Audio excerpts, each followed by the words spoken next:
पता है कि ये हमारे 2 प्रोजेक्ट्स यहाँ चलते हैं। एक तो department of science and technology का है मैकेनाइजेशन ऑफ राइस, और दूसरा हमारे पास है HADP का मैकेनाइजेशन का, फार्म मैकेनाइजेशन का, जिसमें कि हमें ये कंबाइन मशीन मिली हुई है, जिससे हमने पहले जून में कंबाइन से बीज को हार्वेस्ट किया था और डिमॉन्स्ट्रेट किया था लोकल फार्मर्स को, अपने स्टूडेंट्स को और अपने फैकल्टी मेंबर्स को और लोकल जो फार्मर्स यहाँ पे हैं जो बीज के साथ करते हैं। और आज हमने इधर कंबाइन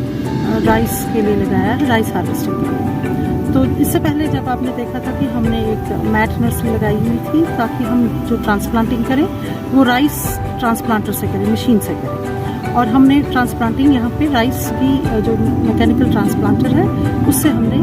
मशीन से राइस को लगाया हुआ था। आपको पता है कि हमें हमारे विलेजर्स को फार्मर्स को कितना ज़्यादा टाइम लगता है ट्रांसप्लांटिंग में, तो वो हमने उस टाइम डिमॉन्स्ट्रेट किया कि अगर हम राइस ट्रांसप्लांटर लगाएंगे तो कितनी एफिशिएंसी है और कितने जल्दी काम हो जाता है। अब उसी फील्ड को हमने आज कंबाइन मशीन से इसको हार्वेस्ट कर रहे हैं। तो हम ये देख रहे हैं कि इसकी जो एफिशिएंसी है बहुत ही ज़्यादा अच्छी है और ये 1 घंटे में हेक्टेयर को कर सकता है। तो अगर कंटिन्यू में चले, इस टाइम हमने देखा कि 10 मिनट्स में इसने 1.5 गुना किया।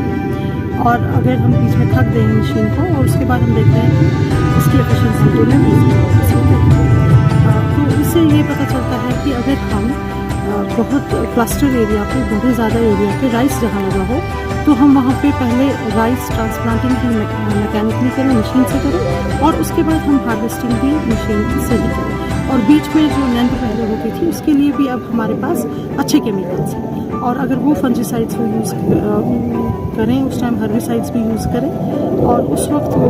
वीड की जो प्रॉब्लम है वो भी ख़त्म हो जाएगी। तो दिस वे हमारा बेनिफिट कॉस्ट रेशियो राइस का बहुत ज़्यादा ऊपर आ जाएगा, क्योंकि राइस में मोस्टली हमारे फार्मर्स कहते हैं कि इसमें ड्रजरी है, मतलब लेबर ज़्यादा लगता है। तो मगर ये 2 मशीनें अगर आएंगी तो इन दोनों से ये फ़ायदा आ जाएगा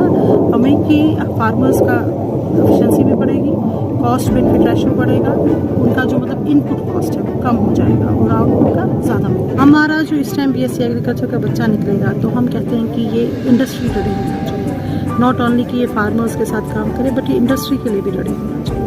और दूसरा है कि इनको ये ना लगे कि इसमें ज़्यादा एग्रीकल्चर में ड्रजरी है, इसलिए जो भी आज आर्टिफिशियल इंटेलिजेंस आई है या मशीनरी आई हुई है